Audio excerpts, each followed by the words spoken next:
আলহামদুলিল্লাহি রাব্বিল আলামিন আসসালাতু ওয়াসসালামু আলা সাইয়্যিদিল মুরসালিন আম্মা বা'দু ফাউযু বিল্লাহি মিনাশ শাইতানির রাজিম বিসমিল্লাহির রহমানির রহিম আসসালাতু ওয়াসসালামু আলাইকা ইয়া রাসূলুল্লাহ ওয়া আলা আলিকা ওয়া আসহাবিকা ইয়া হাবিবাল্লাহ আসসালাতু ওয়াসসালামু আলাইকা ইয়া নবিয়াল্লাহ ওয়া আলা আলিকা ওয়া আসহাবিকা ইয়া নূরাল্লাহ। মাদানী চ্যানেলের দর্শক শ্রোতা, আলহামদুলিল্লাহ আরও একবার উপস্থিত হয়েছি অনুষ্ঠান প্রিয় নবীর প্রিয় সাথী নিয়ে। যে যেখান থেকে আমাদের অনুষ্ঠান দেখছেন, দূরে কিংবা কাছে, সকল দর্শককে জানাই আন্তরিক মোবারকবাদ। আর এই অনুষ্ঠানে আমরা এক একটা দিক নিয়ে সিদ্দিক আকবর রাদিয়াল্লাহু তাআলা আনহুর জীবনের এক একটা পার্ট নিয়ে, এক একটা দিক নিয়ে আমরা আলোচনা করার চেষ্টা করছি। আজকে একটি বিষয় নিয়েছি দর্শক শ্রোতা, তা আপনাদেরকে জানাবো। এর পূর্বে দুরূদ শরীফের ফজিলত শ্রবণ করি। হুজুর সাল্লাল্লাহু আলাইহি সাল্লাম ইরশাদ করেন, যে ব্যক্তির নিকট আমার আলোচনা হলো আর সে আমার উপর দুরূদ শরীফ পাঠ করলো না, তবে সে মানুষের মধ্যে সবচেয়ে কৃপণ ব্যক্তি। নাউজুবিল্লাহ। আল্লাহ তাআলার পানা। যখনই আমরা প্রিয় নবী সাল্লাল্লাহু আলাইহি সাল্লামের ইসমে গ্রামি নাম মোবারক মুহাম্মদ শ্রবণ করি, সাথে সাথে দুরূদ শরীফ পাঠ করি সাল্লাল্লাহু তাআলা আলাইহি ওয়াসাল্লাম। সাল্লু আলাল হাবিব সাল্লাল্লাহু তাআলা আলা মুহাম্মদ সাল্লাল্লাহু তাআলা আলাইহি ওয়াসাল্লাম। আমরা প্রায় সময় শ্রবণ করি সিদ্দিক আকবর রাদিয়াল্লাহু তাআলা আনহু হুজুর আকরাম সাল্লাল্লাহু আলাইহি সাল্লামের সাথে হিজরতে রওনা হয়েছিলেন এবং পথের মধ্যে গুহার মধ্যে তারা অবস্থান নিয়েছিলেন। সেখানে এক অলৌকিক ঘটনা বলতে পারি আমরা, অলৌকিক ঘটনা ঘটে গিয়েছিল।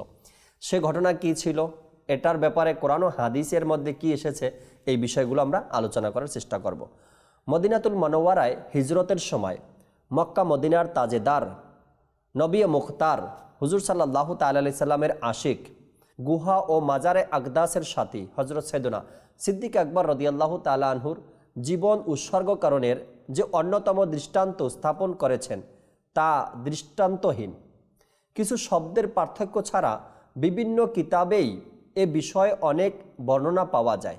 যখন আল্লাহর হাবিবে লাবিব দয়ালু নবী রসুলে আরবি সাল্লাল্লাহু তাআলা আলাইহি ওয়াসাল্লাম গুহার নিকট পৌঁছান, অর্থাৎ সর গুহার নিকট পৌঁছান, তখন সর্বপ্রথম সাইয়েদনা সিদ্দিক আকবর রাদিয়াল্লাহু তাআলা আনহু গুহায় প্রবেশ করে তা পরিষ্কার করলেন।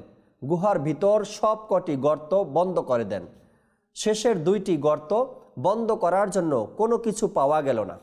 তখন তিনি সে দুটি গর্ত নিজের পা দিয়ে বন্ধ করে রাখলেন। আমরা প্রায় সময় কিন্তু এই ঘটনা শ্রবণ করি, এক এক কিতাবে এক এক রকমের কিছু শব্দের পরিবর্তনে আমরা ঘটনাটা প্রায় কিতাবে পড়ে থাকি। আজকেও শুনছি আমরা। অতঃপর রসুল করিম সাল্লাল্লাহু তাআলা আলাইহি সাল্লামকে গুহায় প্রবেশ করার জন্য আবেদন করলেন। সিদ্দিক আকবর রাদিয়াল্লাহু তাআলা আনহু আগে গুহায় প্রবেশ করলেন, গুহার ভিতরে পরিষ্কার পরিচ্ছন্নতা করলেন, সাফাই করলেন। এরপরে কিছু ছিদ্র ছিল, ছিদ্রগুলোকে বন্ধ করলেন। আর ছিদ্রগুলো বন্ধ করলেন, অনেকে অনেক রকমের লিখেছেন কিতাবের মধ্যে। কেউ বলেন সিদ্দিক আকবর রাদিয়াল্লাহু তাআলা আনহুর যে চাদর ছিল, সেই চাদর ছিঁড়ে ওই ছিদ্রগুলোর মুখে চাদর দিয়ে ঢেকে দিলেন, অর্থাৎ গুহার মধ্যে যে ছিদ্র ছিল এগুলো বন্ধ করে দিলেন। আর এই কিতাবের মধ্যে পাওয়া যায়, আশিক একবার কিতাবের মধ্যে দুইটা ছিদ্র বাকি ছিল, সেই ছিদ্র বন্ধ করার মতো সিদ্দিক আকবর রাদিয়াল্লাহু তাআলা আনহুর কাছে কিছু ছিল না। এজন্য তিনি নিজের পা দিয়ে সেই ছিদ্রগুলো বন্ধ করে এরপরে নবী করিম সাল্লাল্লাহু আলাইহি সাল্লামকে আহ্বান করলেন, ইয়া রাসূলুল্লাহ, আপনি এখন ভিতরে আসতে পারেন। হুজুর সাল্লাল্লাহু তাআলা আলাইহি ওয়াসাল্লাম গুহার ভিতরে প্রবেশ করলেন। নবী করিম সাল্লাল্লাহু আলাইহি সাল্লাম সিদ্দিক আকবর রাদিয়াল্লাহু তাআলা আনহুর উরুদয়ের মাথা মোবারক রেখে একটু বিশ্রাম নিলেন। সেই গর্তে একটি সাপ ছিল। সাপটি সিদ্দিক আকবর রাদিয়াল্লাহু তাআলা আনহুর পায়ে কামড় দিল, দংশন করলো।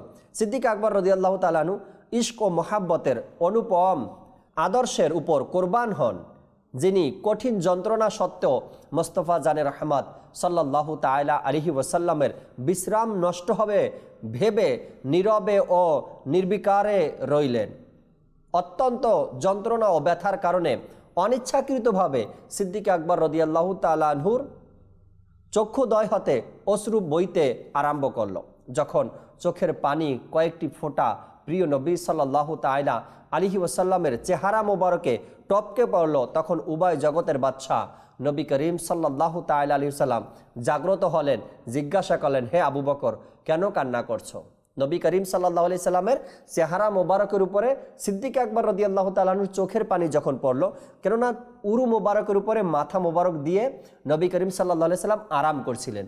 আর যেহেতু তার চেহারা মোবারকের বরাবর সিদ্দিক আকবর রাদিয়াল্লাহু তাআলা আনহুর চেহারা, তো চোখের পানি যখন ঝরতেছিল দুই এক ফোঁটা নবী করিম সাল্লাল্লাহু আলাইহি সাল্লামের চেহারা মোবারকের উপরে পড়ে গেলেন। নবী করিম সাল্লাল্লাহু আলাইহি সাল্লামের ঘুম ভেঙে গেলেন বা আরাম থেকে উঠে গেলেন, জিজ্ঞাসা করলেন সিদ্দিক আকবর রাদিয়াল্লাহু তাআলা আনহুকে, কেন কান্না করছো, কোন কারণে?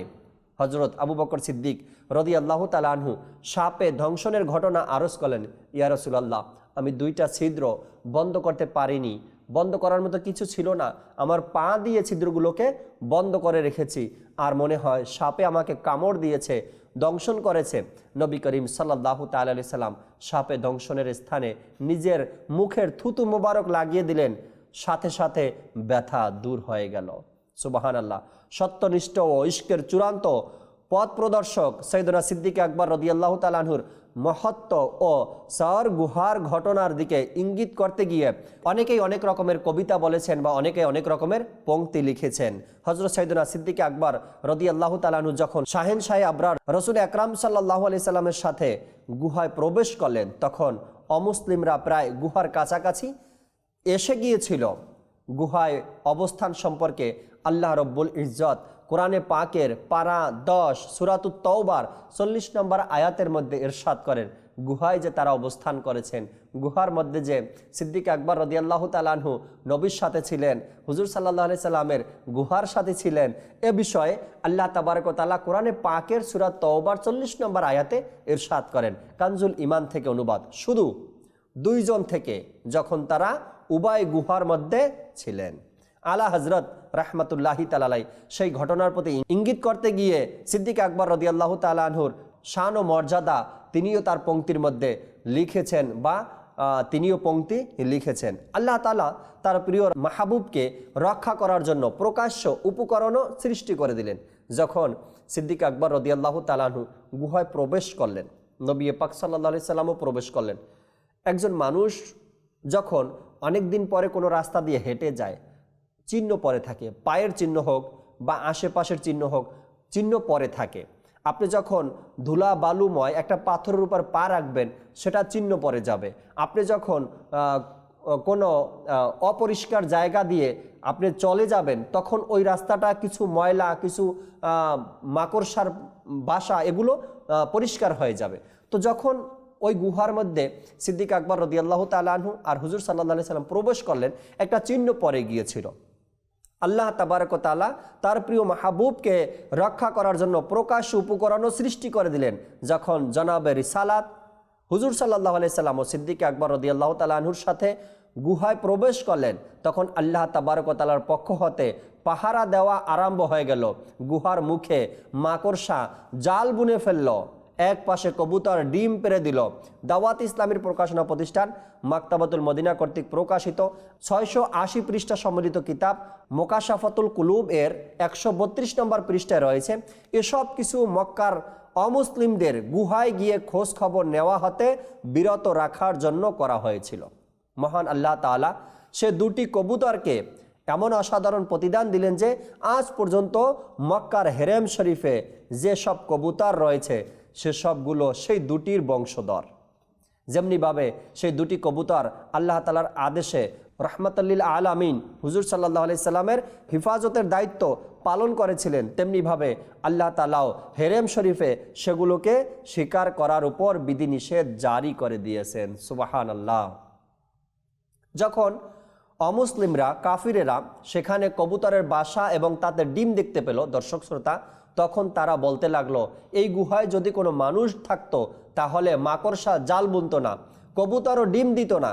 কাফিরদের পায়ের শব্দ শুনে আশিকে আকবর সিদ্দিক আকবর রাদিয়াল্লাহু তাআলা আনহু একটু ভয় অনুভব করলেন এবং আরজ করতে লাগলেন, হে আল্লাহর রসুল সাল্লাল্লাহু তাআলা আলাইহি সাল্লাম, এখন তো আমাদের দুশমন এতই কাছে এসে গেছে যে তারা যদি নিজেদের পায়ের দিকে দৃষ্টি দেয় তাহলে আমাদের দেখে ফেলবে। হুজুর আকরাম সাল্লাল্লাহু তাআলা আলাইহি ওয়াসাল্লাম বললেন, কানজুল ঈমান থেকে অনুবাদ, দুশ্চিন্তা করো না, নিশ্চয়ই আল্লাহ আমাদের সাথে আছেন। যেমন ছিল গুহার সাথী, তেমন ছিল আমার নবী সাল্লাল্লাহু আলাইহি সাল্লাম। সিদ্দিক আকবর তো ভয় পেয়ে গেলেন, যদি কাফিরেরা, অমুসলিমরা নিজের পায়ের দিকে তাকায় তবে তারা আমাদেরকে দেখে নেবে, অর্থাৎ আমরা যে গুহায় প্রবেশ করেছি তার চিহ্ন তারা পেয়ে যাবে। রসুল সাল্লাল্লাহু আলাইহি সাল্লামকে এই কথাই বললেন, ইয়া রাসূলুল্লাহ, যদি ওরা পায়ের দিকে তাকায় তবে আমাদেরকে দেখে নেবে, আমাদেরকে পেয়ে যাবে। রসুল আকরাম সাল্লাল্লাহু আলাইহি সাল্লাম সান্ত্বনা দিলেন।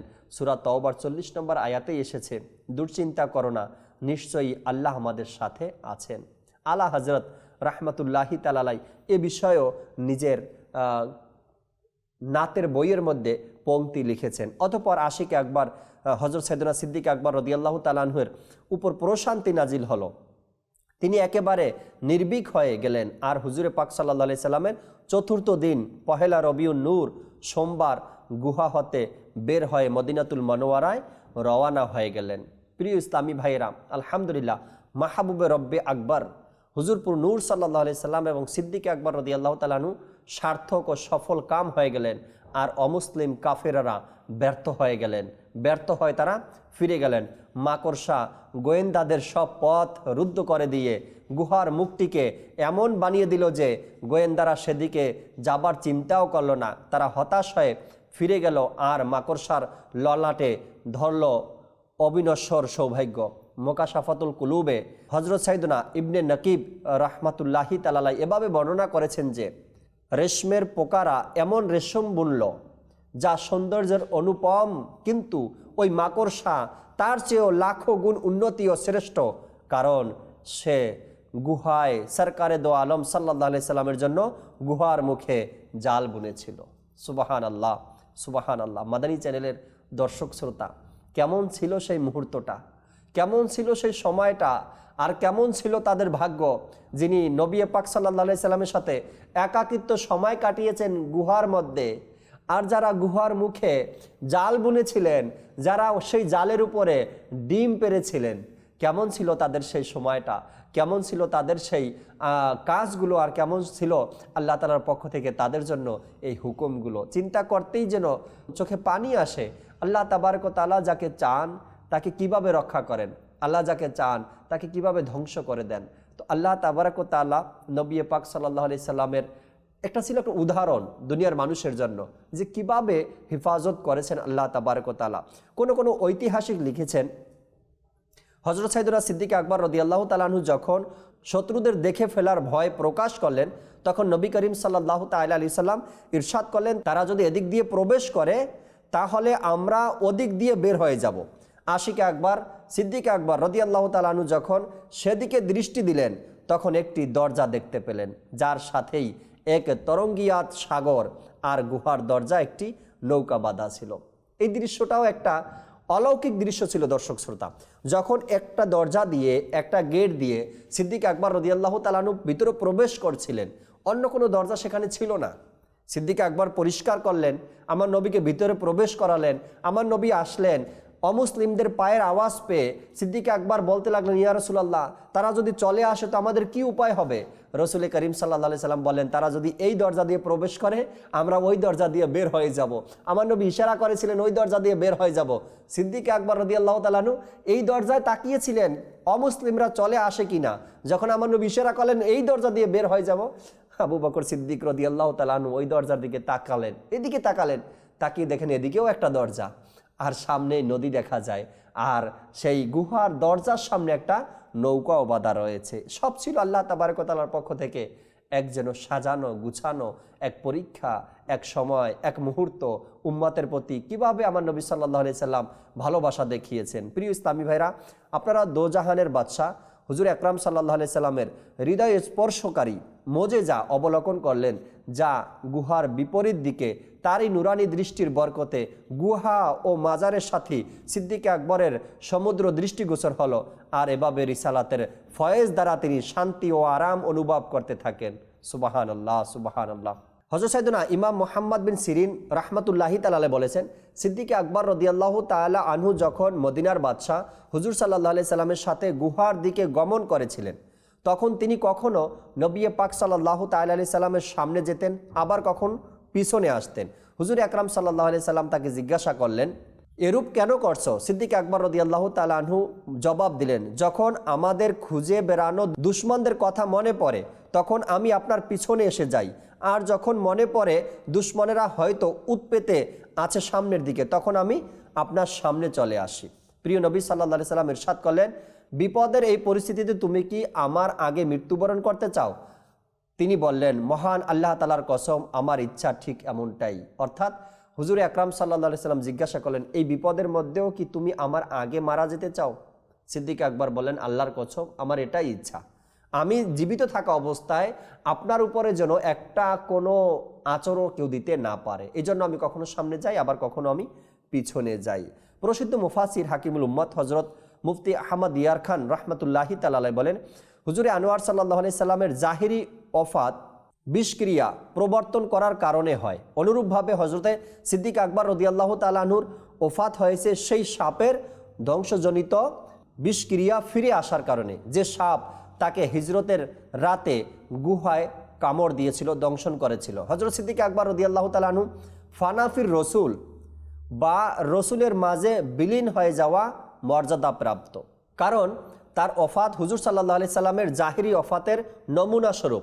হুজুর সাল্লাল্লাহু আলাইহি সাল্লামের জাহিরি ওফাত হয় সোমবার দিনে, আর সিদ্দিক আকবর রাদিয়াল্লাহু তাআলা আনহুর ওফাত হয় সোমবার দিবাগত রাতে। হুজুর সাল্লাল্লাহু আলাইহি সাল্লামের জাহিরি ওফাতের রাতে চেরাগে তেল ছিল না। সিদ্দিক আকবর রাদিয়াল্লাহু তাআলা আনহুর ওফাতের সময় ঘরে কাফনের জন্য টাকা ছিল না। এ হলো ফানা, এ হলো বিলীন। সিদ্দিক আকবর রাদিয়াল্লাহু তাআলা আনহু কেমন এক দৃষ্টান্ত রেখে গিয়েছেন। তারও হায়াতে মোবারকা ছিল 63 বছর। হুজুর সাল্লাল্লাহু আলাইহি সাল্লামের হায়াতে মোবারকা ছিল 63 বছর। তিনিও বিষে আক্রান্ত হয়ে ইন্তেকাল করেছেন। হুজুর সাল্লাল্লাহু আলাইহি সাল্লামও বিষে আক্রান্ত হয়ে দুনিয়া থেকে পর্দা করেছেন। তিনিও সোমবার শরীফে দুনিয়া ত্যাগ করেছেন। হুজুর সাল্লাল্লাহু আলাইহি সাল্লামও সোমবার শরীফে পৃথিবী থেকে বিদায় নিয়েছেন। মাদানী চ্যানেলের দর্শক শ্রোতা, একজন ব্যক্তি যখন কাউকে ভালোবাসে, নিজের জানের চাইতে, নিজের সম্পদের চাইতে, নিজের সন্তান সন্ততির চাইতে, নিজের আত্মীয় স্বজনের চাইতে যখন কোনো ব্যক্তি অন্য কাউকে নিজের সব চাইতে বেশি ভালোবাসে, তখন তার ওঠা বসা, যাওয়া আসা, খানা পিনা সব কিছু ওই ব্যক্তির ধ্যানে হয়ে থাকে। আর এমন ব্যক্তি সাহাবা একরাম ছিলেন। আমার নবীর কাছে আসতেন আর যেতে চাইতেন না, নবীর সংস্পর্শে বসতেন, দুনিয়া ভুলে যেতেন। সাহাবা একরামেরই উক্তি এগুলো। আমরা ক্ষুধার্ত অবস্থায় নবী করিম সাল্লাল্লাহু আলাইহি সাল্লামের কাছে আসতাম আর আমার নবীর চেহারা মোবারক জিয়ারত করতে থাকতাম আর ক্ষুধাকে ভুলে যেতাম। অর্থাৎ তারা ক্ষুধার্ত অবস্থায় আসতো নবীর দরবারে, 2 দিন 3 দিন না খেয়ে সাহাবা একরাম আমার নবীর কাছে আসতেন। আমার নবীর নুরানি চেহারা মোবারক দেখে তাদের ক্ষুধা নিবারণ হয়ে যেত, তারা ক্ষুধাকে ভুলে যেতেন। কেমন প্রেম আর কেমন ভালোবাসা ছিল নবীর প্রতি তাদের। আর নবী করিম সাল্লাল্লাহু আলাইহি সাল্লামও তাদেরকে কিভাবে আঁকড়ে ধরেছেন, কিভাবে মুহাব্বতে রেখেছেন, কিভাবে তাদেরকে ধরে রেখেছেন যাতে করে উম্মতি পথ হারা হয়ে না যায়। মাদানী চ্যানেলের দর্শক শ্রোতা, আজ আমরা নিজেকে নিয়ে একটু চিন্তা করি, আমার চলার পথ কোন দিকে?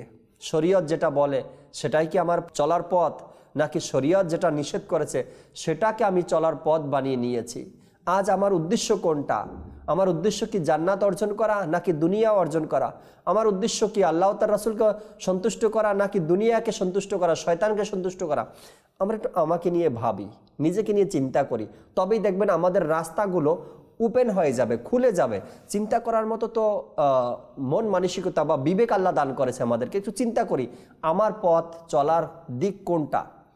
ডান দিক নাকি বাম দিক? যদি ডান দিকে চলি তবে নাজাত পাবো, যদি বাম দিকে চলি তবে আমার জন্য রয়েছে জাহান্নাম। আল্লাহ তাবারক ওয়া তাআলার দরবারে দোয়া করি আমরা, যাতে করে আল্লাহ তাবারক ওয়া তাআলা আপনাকে আমাকে সিদ্দিক আকবর রাদিয়াল্লাহু তাআলা আনহুর মতো চিন্তা ভাবনা, তার পথে চলা, তাদেরকে অনুসরণ করা, তাদের ফয়জ ও বরকত যেন আমরা অর্জন করতে পারি। আল্লাহ তাআলা সে তৌফিক আমাদেরকে দান করুক। মাদানী চ্যানেলের দর্শক শ্রোতা, এ ছিল সিদ্দিক আকবর রাদিয়াল্লাহু তাআলা আনহুর জীবনী নিয়ে সংক্ষিপ্ত কিছু আলোচনা আমাদের। যদি আমরা পারি যে সিদ্দিক আকবর রাদিয়াল্লাহু তাআলা আনহুকে অনুসরণ করতে, তবে এর মধ্যেই রয়েছে আমাদের জন্য নাজাতের ব্যবস্থা, এর মধ্যে রয়েছে আমাদের জান্নাতে যাওয়ার এক সম্বল। যদি এটা না পারি তবে আমরা কিন্তু পথ হারা হয়ে যাব। আমরা কিন্তু যে পথে চলার কথা ছিল সে পথ কিন্তু আমরা খুঁজে পাবো না। আমাদের পথ প্রদর্শক সাহাবা একরাম, আমাদের পথ প্রদর্শক আল্লাহ তাআলার নেক বান্দারা, সলেহীন যারা ছিলেন তারা, তাদেরকেই আমরা ফলো করব, তাদেরকে অনুসরণ করব, আর এতেই আমাদের জন্য নাজাতের ব্যবস্থা রয়েছে। আলহামদুলিল্লাহ, মাদানী চ্যানেলের বিভিন্ন অনুষ্ঠানের মধ্যেও আপনারা সাহাবা একরামের আলোচনা শুনে থাকেন, আর এর মধ্যে আলহামদুলিল্লাহ আমাদের জন্য শিখার অনেক বিষয় রয়েছে। যদি আমরা শিখতে পারি নবী পাক সাল্লাল্লাহু আলাইহি সাল্লামের জীবনী, সাহাবা একরামের জীবনী, আল্লাহওয়ালা ব্যক্তিদের জীবনী যখন ঘরের মধ্যে আলোচনা হবে, শুনবেন বা নিজে শুনবেন, সন্তানকে শোনাবেন, তখন ঘরের মধ্যে এক পরিবেশ তৈরি হয়ে যাবে, এক পরিবেশ সৃষ্টি হবে, এমনই পরিবেশ সৃষ্টি হবে যারা সাহাবা একরামকে ভালোবাসবে, আল্লাহওয়ালাদেরকে ভালোবাসবে। আর তখন আমাদের আকীদাও ঠিক হয়ে যাবে। আল্লাহ তাবারক ওয়া তাআলা আমাদেরকে সবসময় মাদানী চ্যানেল দেখা, সাহাবা একরামকে ভালোবাসা, মোহাব্বত করা তৌফিক দান করুক। আমিন বিজাহিন নাবিল আমিন সাল্লাল্লাহু তাআলা আলাইহি ওয়াসাল্লাম। যেহেতু সিদ্দিক আকবর রাদিয়াল্লাহু তাআলা আনহুর উরুস মোবারক 22 জমাদিউল আখির, তো নিজের ঘরে ফাতিহার ব্যবস্থা করুন, কিছু নেওয়াজেরও ব্যবস্থা করুন, তাবারুকের ব্যবস্থা করুন, বেশি না পারেন অল্প কিছু করুন, আর এর মাধ্যমে ইসালে সওয়াব করুন, ফাতিহা খানি করুন, আর এই তাবারুকের আয়োজন করুন। এর মাধ্যমে ইনশাআল্লাহ তাআলা সিদ্দিক আকবর রাদিয়াল্লাহু তাআলা আনহুর ফয়জ ও বরকতও পাওয়া যাবে এবং সওয়াবও অর্জন হবে। আল্লাহ তাআলা আমাদেরকে আমল করার তৌফিক দান করুক। আমিন বিজাহিন নাবিল আমিন সাল্লাল্লাহু তাআলা আলাইহি ওয়াসাল্লাম। সাল্লু আলাল হাবিব সাল্লাল্লাহু তাআলা আলা মুহাম্মদ সাল্লাল্লাহু তাআলা আলাইহি ওয়াসাল্লাম।